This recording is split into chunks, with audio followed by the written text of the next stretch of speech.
La guerra de Crimea inició como un conflicto religioso en Jerusalén. Rusia, dirigida por el zar Nicolás I, se proclamó defensor de los ortodoxos, pero su verdadero objetivo era expandirse a los Balcanes y obtener acceso al Mediterráneo. Francia, bajo Napoleón III, se presentó como protector de los católicos. Gran Bretaña se unió al conflicto para impedir que Rusia amenazara sus rutas comerciales hacia Asia. Por su parte, el Imperio Otomano defendía sus territorios, mientras que el Reino de Cerdeña-Piamonte se unió al bando aliado con el fin de conseguir apoyo para la unificación italiana. La guerra estalló en 1853 en los Principados del Danubio y pronto se extendió al Cáucaso y finalmente a la península de Crimea. Allí se libraron batallas como el Alma, Ikerman y Balaclava, recordada por la carga de la Brigada Ligera.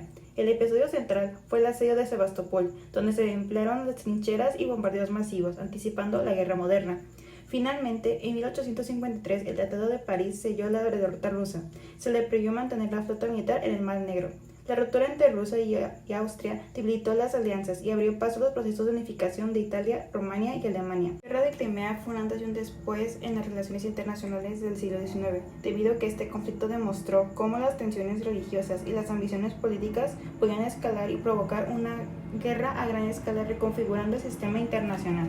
La guerra franco-prusiana tiene como origen la ambición de Prusia por unificar a Alemania y el temor de Napoleón III a aprender la supremacía europea. El detonante fue la candidatura del príncipe Hohenzollern al trono español y el telegrama de Ems, manipulado por Otto von Bismarck, que provocó la indignación francesa y llevó a la declaración de la guerra en julio de 1870. Ese mismo año, Francia sufrió derrotas en Spichen y Frenchville y en Sedan el 1 de septiembre de 1870.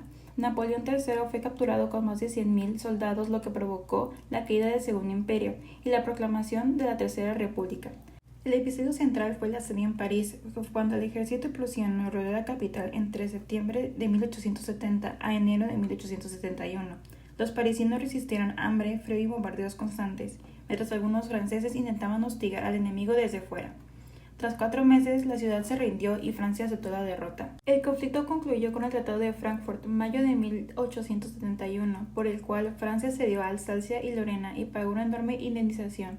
En plena guerra, en enero de 1871, Guillermo I fue proclamado emperador alemán en Versalles, consumada la unificación bajo la conducción de Bismarck. Así terminó la supremacía francesa en Europa y comenzó el ascenso de Alemania como una nueva potencia dominante, transformando el equilibrio de las relaciones internacionales en el continente. Tras la disolución del Sacro Imperio Romano Germánico en 1806 y la creación de la Confederación del Rin bajo el dominio napoleónico, los territorios alemanes quedaron divididos entre el norte, liderado por Prusia, y el sur, más cercano a Austria y Baviera. Con el Congreso de Viena en 1815 surgió la Confederación Germánica, denominada por Austria, que frenó los movimientos liberales bajo la política de Maastricht. Sin embargo, Prusia empezó a ganar influencia gracias al Sovereign en 1834 y reunió una aduanera que impulsó la industrialización y dejó a Austria al margen. El intento liberal de unificar a Alemania por vías parlamentarias fracasó con la Asamblea de Frankfurt en 1848 y 1849, cuando el rey prusiano Federico Guillermo IV rechazó la corona imperial. La rivalidad entre Austria y Prusia se intensificó. En la guerra austro-prusiana en 1866, la victoria prusiana de Ensagua apartó a Austria y dio origen a la Confederación Alemana del Norte, bajo la hegemonía de Bismarck. El paso decisivo llegó con la guerra franco-prusiana en 1870-1871, manipulada por Bismarck por el telegrama de Ems. Enfrentó a Francia con Prusia y los estados del sur. La derrota de Napoleón III en Sedan y ascendió en París consolidaron la unión y finalmente el 18 de enero de 1871 en Versalles se proclamó el Imperio Alemán como Guillermo I como Kaiser. Unificación italiana. Tras el Congreso de Viena en 1815, Italia quedó bajo el dominio austriaco y sus gobiernos conservadores.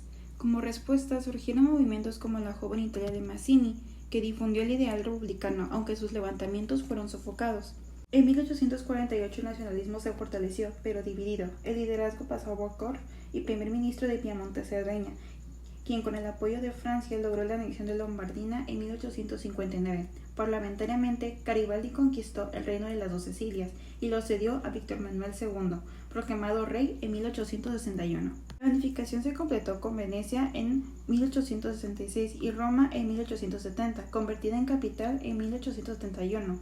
La unificación de Italia no se limita a ser solamente el surgimiento de una nación, sino que se introdujo un nuevo actor geopolítico que alteró el sistema internacional de ese momento. La Conferencia de Berlín fue convocada por el canciller alemán Otto von Bismarck.